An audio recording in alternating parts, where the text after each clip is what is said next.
수특문학 고전시가 5강 이신희의 단가 6장 우리 공부해 보도록 합시다. 먼저 3번 보기를 보면은요. 단가 6장에 대한 정보가 나와 있습니다. 59쪽이에요. 단가 6장은 귀양살이를 하는 작가의 삶에 대한 귀양살이 유배문학이구만 알 수 있죠 여러분. 그래서 유배문학이다. 보통 조선시대의 연시조는 자연 친화적인 정서를 드러낸 것이 많은데 왜 자연 친화적인 정서를 드러내느냐? 쫓겨났기 때문에. 대부분 속세에 대한 단절된 공간으로서의 자연이 등장하잖아요. 그게 왜 그러느냐? 유배 갔으니까 할 게 없어서. 그래서 보통 이제 유배문학인데 얘는 특히 지금 개추곡사를 배경으로 하고 있대요. 그래서 거기 개추곡사에 대한 설명이 조금 나와 있죠. 일단 이신이라는 사람은 정치적 격변기를 살아가면서 임진왜란 당시에는 의병활동도 하고 또 문민관으로서 덕망을 펼치기도 했는데 광해군을 지지하는 대북파가 영창대군의 어머니인 인목대비를 유폐하자는 의도를 제기하자 강직한 태도로 반대하는 글을 올려 유배를 간 귀양지에서 창작한 작품으로 추정된다. 여러분 우리 광해군이랑 영창대군 이야기는 다 아시죠? 광해군의 아버님이 누구시죠? 임진왜란. 그래 선조야. 선조의 아들이 광해군. 얘들아 대군하고 군의 차이가 뭐라고요? 엄마가 왕비가 아니야. 근데 선조가 그러니까 이제 그 광해군이잖아요. 그리고 이제 나중에 후대에 이제 조선 왕의 그 묘를 붙이잖아요. 묘호를 붙이잖아. 근데 일단 강등됐죠. 우리 연산군, 광해군 딱 2명 있잖아요. 그치? 그죠? 그런데 왜 그런 일이 있었느냐. 선조가 이제 광해군을 세자책봉을 미루다가 나중에 이제 어쩔 수 없이 임진왜란이 터지니까 자기 가야 되잖아. 도망가야 되잖아. 그래서 빨리 부랴부랴 세자책봉 한 다음에 야 너가 여기 한양 지켜. 그리고 도망을 갔어요. 근데 생각보다 얘가 너무 잘해낸 거야. 그래서 민심, 인기가 막 치솟아 오르는 거야. 그러니까 이제 얘가 질투를 해요. 근데 별로 그렇게 아빠랑 사이는 안 좋았는데 그래도 얘가 자기 이제 지지 세력이 있어야 되잖아요. 그치? 근데 아빠는 자기를 안 좋아하고 그러던 와중에 선조가 또 늙음하게 광해군하고 몇 살 차이 안 나는 부인을 얻어요. 그게 바로 인목대비예요. 선조가 이제 얘 말고 다른 엄마고 인목대비 두 번째 왕인데요. 요 사이에서 또 아들을 낳아요. 그 아들이 영창대군이에요. 엄청 예뻐했대. 늙음하게 애를 봤으니까 얼마나 예쁘겠니? 얘는 미운데 그래가지고 얘가 이제 자기의 그 지지 기반이 약해지니까 이제 불안했겠죠. 그런데 아마 선조가 조금만 더 오래 살았으면 영창대군이 다시 이제 세자가 돼서 왕이 됐을 수도 있을 것 같은데 얘가 또 갑자기 죽어버려. 그래서 얘가 왕이 됐어. 자 그러면 선조 다음에 이제 광해군이 왕이 됐으니까 제일 먼저 뭐 해야 돼요? 저 사람을 없애요. 그치. 얘네 세력 없애야지. 그치. 그래서요 얘를 폐위시키고요. 얘는 어떻게 할게? 증살시켰다. 그게 유명하죠 여러분. 쪄 죽였어. 얘를 죽여버렸어요. 자 우리 유생들 가만히 있을 수 있나요? 어떻게 보면 엄마야 얘들아. 그치? 어쨌든 엄마잖아요. 새엄마긴 하지만 엄마를 폐위시키고 동생을 죽여? 우리 유교 사회에서 있을 수 없는 일이죠. 그래서 지금 우리 이신희 이 작가가요. 우리 유교적인 사상이 되게 유교적인 사상이 충만한 사람으로서 이건 못 참지. 그래서 상서문으로 올렸다가 폐위하시면 아니 배웁니다. 나 이거 올렸다가 유배를 간 거예요. 그게 약간 억울하지. 이거는 인간으로서는 하면 안 되는 아주 기본적인 거잖아요. 그러니까 이제 올렸다가 이제 유배를 가서 조금은 억울한 마음도 있을 것이다. 이런 겁니다.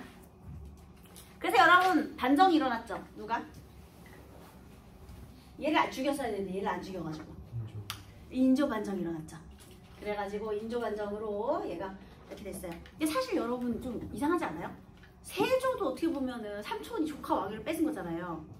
근데 세조는 세조인데 광해군은 왜 군일까? 그래서 세조는 세조의 아들들이 계속 왕이 됐잖아요. 그러니까 걔네 이제 자기 아빠니까 계속 이어줬지. 근데 얘는 다른 그 인조는 얘의 뭐 삼촌 뭐 이렇게 해가지고 이렇게 다른 그 핏줄이잖아요. 그러니까 여기 얘 아들이 아니잖아. 얘 혈통이 아니잖아. 그러니까 사후에 이렇게 인정을 못 받은 거죠. 얘가 잘한 것도 있었는데. 그쵸? 네. 자, 어쨌든 이신희의 단가 6장 이런 배경을 하고 있다. 한번 보도록 하겠습니다. 1장이에요, 여러분. 여러분 고3이니까 선생님이 읽겠습니다. 장부의 하울 사업 아는가 모르는가? 효제 충신밖에 하울 일이 또 있는가? 어즈버 인도의 하울 일이 다만 있는가 하노라. 자, 얘가 장부로서 장부의 일, 장부에 하는 사업. 너네 아니 모르니 효제 충신밖에 하는 일이 또 있겠니? 아, 이거 서리법이네요, 여러분. 한마디로 장부가 해야 할 일은 뭐만 하면 된다? 효제 충신. 유교적인 가치관이죠. 그러니까요, 우리 효제가 부모님께 공경하고, 그 다음에 형제 자매들과 사이좋게 지내고, 그 다음에 우리 임금님께 충성하고. 그래서 이런 유교적인 가치를 지켜야 된다. 얘들아, 이거 딱 이 내용이죠. 인간으로서 해야 할 도리. 가족을 우선시하고, 부모님을 공경하고, 형제와 친하게 지내는, 그리고 신하로서의 도리. 이거잖아. 그치? 딱 이거잖아요. 부모님, 그리고 형제. 그래서 이 얘기를 딱 하는 거죠. 그래서 요 효제 충신밖에 할 일도 있는가? 너가 사람이라면 이거 해야지. 그치? 그래서 인도의 하울. 인간이라면 마땅히 해야 한다. 그래서 다만 이것뿐인가 하노라. 자, 내가 비록 유배를 오긴 했지만 나는 나의 신념을 꺾는다 안 꺾는다. 후회를 한다 안 한다. 안 한다. 마땅히 해야 할 일이다. 이걸 강조하는 거예요. 그래서 여기 첫 번째는요, 신념을 지키는 삶의 태도를 말하는 겁니다.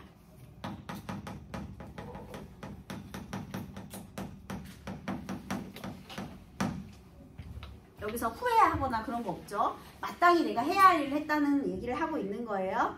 자, 그 다음 남산에 많던 소리 어디로 갔단 말이냐. 남산 어디에 있어요, 여러분? 서울, 한양에 있잖아요. 그치? 우리 경복궁 뒤에 있는 산이 남산이에요. 그러면 남산에 수많았던 소나무들은 전부 어디로 갔느냐? 난 후에, 이 난이 무슨 난이야? 개축곡사예요. 난 후에 북은. 북은은요, 크고 작은 도끼거든요. 도끼예요. 북은이 그다지도 날랜 것인가? 그러면 여러분, 소나무 뭘 상징하는 겁니까? 충신들이겠죠?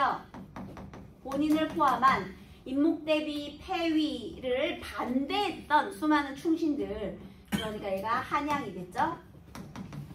한양의 이 수많은 충신들이, 자, 북은 어떻게 된 거예요? 숙청당했죠. 그래서 개축곡사를 배경으로 숙청을 당한 겁니다. 두어라 우로가 깊으면 다시 볼까 하노라. 얘들아, 우로는 뭐게? 이거 한자수 한번 읽어볼래요? 비와 이슬이죠. 비하고 이슬. 비와 이슬이 깊으면 다시 나무가 자라난다. 그러면 여러분, 이거는 무엇을 상징할까요? 우로는요. 시간. 아니, 시간이 흐르는데 이게 깊으면 그러니까 다시 임금님이 어떻게 은총을 베풀어주면 우리 다시 복귀할 수 있을 거야. 이번에는 복귀에 대한 희망을 드러내는 거예요. 다시 임금의 은총. 지금 숙청한 사람도 임금이긴 한데요. 우리가 다시 불려가려면 또 임금님의 은총을 내려줘야만 불려갈 수 있는 거거든요. 이 우리의 생사 여탈권은 다 임금이 지고 있는 거야. 그러니까 우로가 깊으면, 즉 은총이 내린다면 다시 볼 수 있을 것이다. 이거는 뭐 하는 것이라고요? 정계에 복귀하는 것을 소망하는 겁니다. 그래서 복귀에 대한 기대.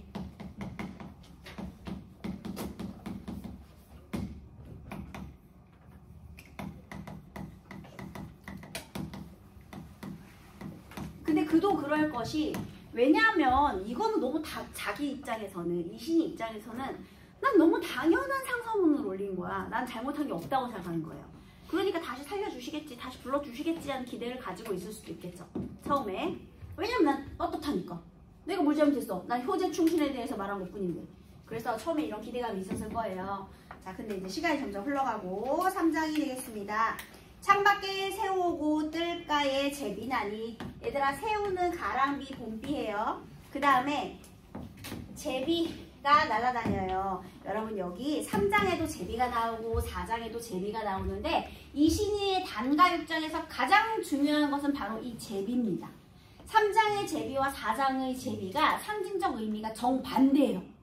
그래서 요 3장의 제비와 4장의 제비를 만약에 이신이의 단가육장에 나오면 항상 요걸 물어보는 문제를 내거든요. 그래서 지금 수특에도 그런 문제가 나와 있어요. 다시 한번 볼게요. 새우에 오고 창밖에 새우 오고 뜰가에 제비가 날아다니니 적객의 회포는 무슨 일로 끝이 없어? 얘들아, 적객이라는 단어에 주석이 달려있죠. 귀양살이 하는 사람 이렇게 달려있어요. 자, 화자의 처지를 단적으로 드러내주는 시어가 바로 이 적객이 되겠습니다. 귀양살이 하는 사람, 유배문학이라는 걸 알려주는 거죠. 그래서 자, 여기에 적객, 화자예요. 화자. 지금 화자가 유배 중이라는 걸 알려주는 단어예요. 귀양살이 중이라는 거죠.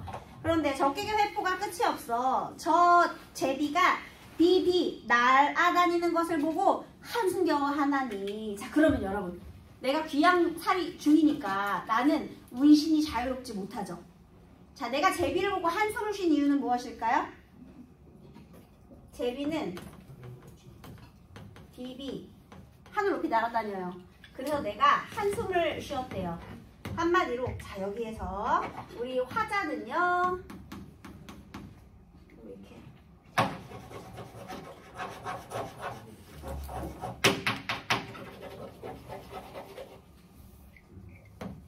그래도 안 보이네. 자, 화자는 제비하고 어때요 지금? 대비를 주는 거죠. 왜요? 나는 귀양 중인데 이 제비는 어때요? 자유로운 존재잖아. 자, 지금 여기 화자를 여기다가 쓸게요.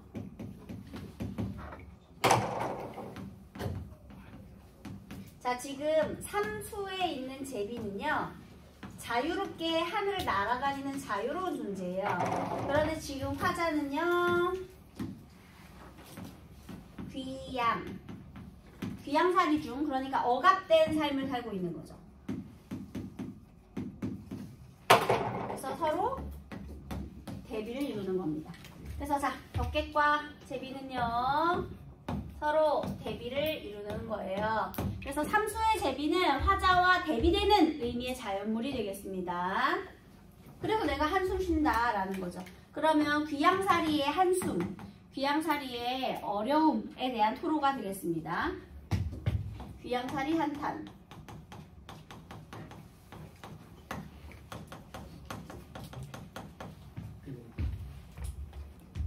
왜 글씨 잘 안 보이지? 오랜만에 오니까 갑자기 선생님이 이 자그마한 글씨가 좀 적응이 안 되죠. 그죠? 예, 원래 계속해서 다녔으면, 계속해서 있던 애들은 아마 괜찮을 텐데, 오랜만에 오면 적응이 안 될 수 있어요. 그럴 때는 물어보면 돼요. 선생님한테. 선생님, 뭐라고 쓰신 거 이렇게 물어봐도 돼요. 괜찮아요. 끊기지 않아요. 흐름 끊기지 않아요. 물어봐도 돼요.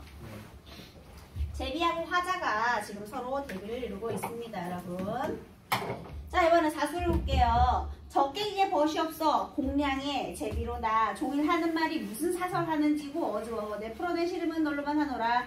자, 여기도 적객이 등장했거든요. 적객의 화자예요. 자, 적객에게 벗이 없어요. 인간 벗은 없는데요. 다만 누가 있느냐? 공량, 빈 대들보 위의 또 제비가 있대요. 자, 그러면 이번에는 우리 이 적객의 벗이 되겠네요. 지금 나는 벗이 없다라는 말은 귀양살이 중이기 때문에 인간의 벗은 없어요. 그런데 다만 지금 우리 집에 찾아온 사람은 사람은 알지만 찾아온 것은 뭐가 있느냐? 빈 대들보 외로운 거예요. 근데 거기 위에 제비가 있대. 자, 이번에 제비는 어떤 제비냐? 이번에 제비는 이 화자의 처지와 동일시되는 동병상련의 처지에 있는 제비가 되겠습니다. 왜냐하면은요, 얘가 계속 지지배배 거리거든요. 근데 종일 하는 말이 도대체 무슨 이야기를 하는 거냐? 아, 풀어낸 시름은 내가 너보다 더 많다. 아, 그러면 여기에 얘가 도대체 어떤 이야기를 했던 거예요? 한탄 시름을 했던 거죠. 그런데 적객도 지금 시름을 하고 있는 것이고요.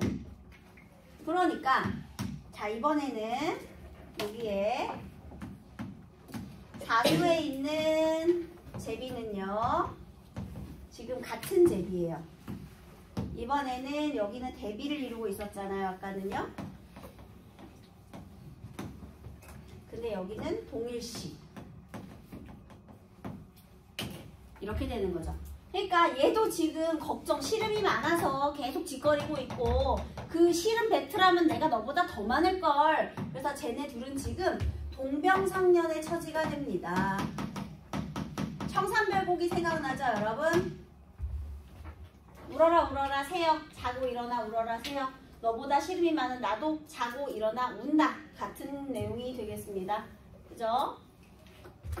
그래서 어쨌든 지금 뭐예요 또? 귀양살이에 대한 한탄, 시름에 대한 한탄. 처음에는 기대를 했는데 안 되니까 시간이 점점 가니까 점점 걱정이 되겠죠. 자 이제 오수예요. 인간의 유정한 것은 명월밖에 또 있는가? 천리를 멀다 하녀 간대마다 따라오니 어즈뭐 반가운 옛것이 다만 너인가 하노라. 근데 또 우리 유배지에서 자연취나 못 참잖아요, 여러분. 하나는 꼭 들어가야죠, 그렇죠? 그래서 이번에는 유정, 깊은 정이 있는 나의 벗은 명월밖에 또 있는가? 사람이 어디에서 오래 살고 있으면 적응이 됩니다. 자, 이번에 이 명월은 또 뭐가 돼요? 이 명월은 나의 벗. 그렇죠? 그래서 자연을 벗삼아서 즐기고 있다. 이런 내용이죠. 천리를 멀다 하니여 간대마다 따라오니. 아, 얘들아 왜 천리야? 이거는 물리적인 거리라기보다는 심리적인 거리. 내가 지금 유배 상황이기 때문에 그 유배지 단절된 거리감을 드러내는 거죠. 한양과의 거리감, 심리적 거리감이에요.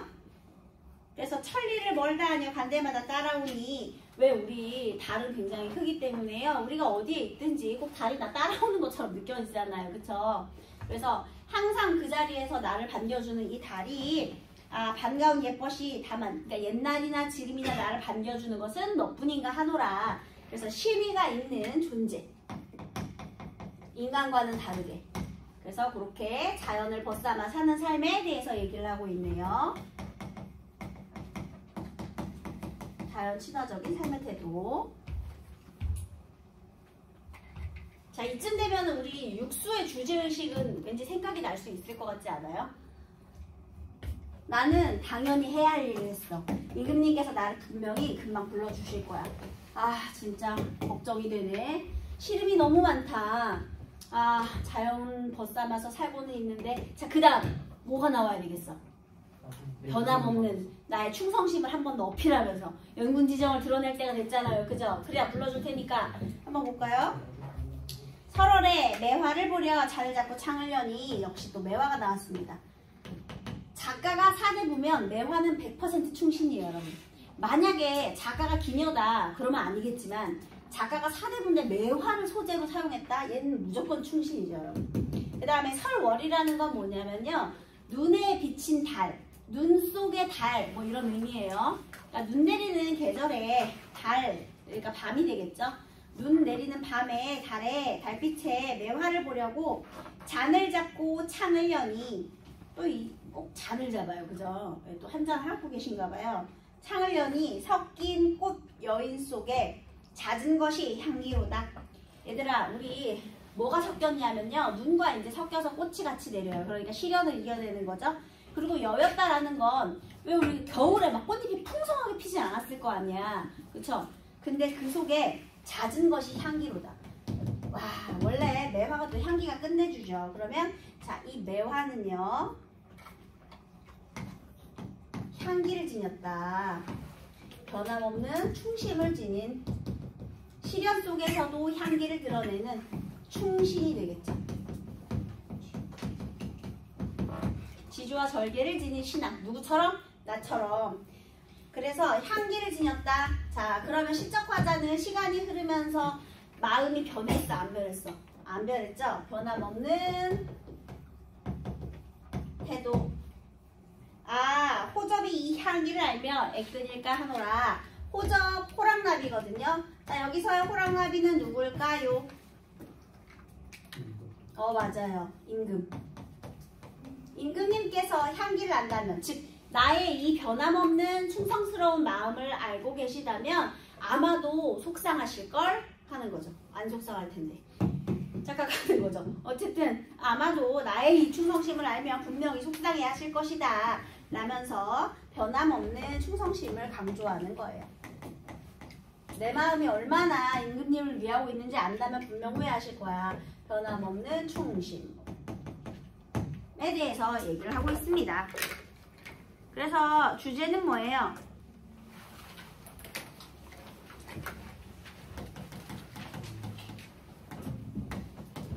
신념을 지키는 삶, 그 다음에 귀양살이 신세에 대한 한탄, 그리고 변함없는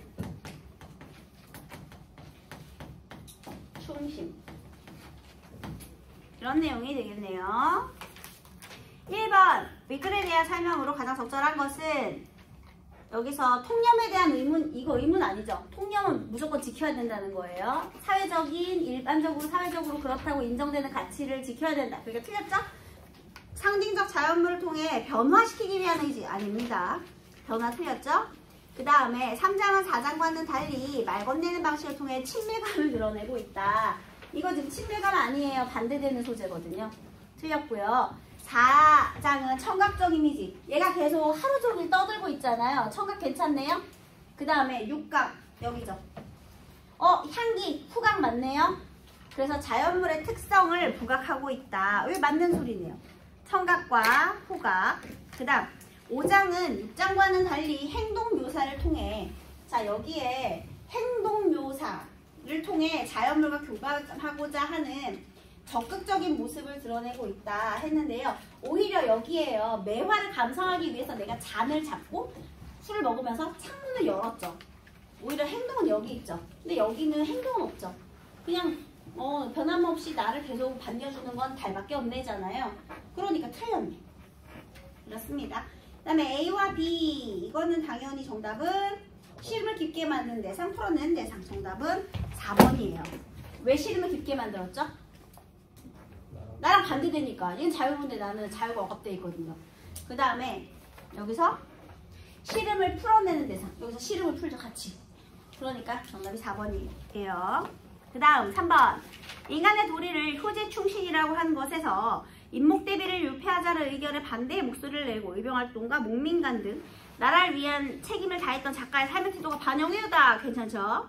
그 다음 난후 부근으로 인해 사라진 소나무를 우로가 깊으면 다시 볼 수 있다고 믿는 것은 당면한 문제를 극복하고자 하는 아니죠. 게다가 또 웬 임진왜란 참전 배경 이상합니다. 그냥 다 이상해요. 2번 틀렸어요. 그 다음에 적객의 회포가 끝이 없어 한숨겨워하는 화자의 모습은 귀양살이를 하는 작가의 삶에 대한 성찰과 미래에 대한 불안감이 반영되었다. 괜찮죠? 불안하지. 안 불러줄 수도 있잖아.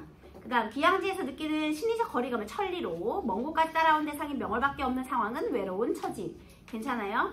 호접의 애가 끊어질 정도로 창밖 매화의 향기가 짙다는 것은 강직한 태도가 상징적으로 활용되었다. 맞는 소리가 되겠습니다.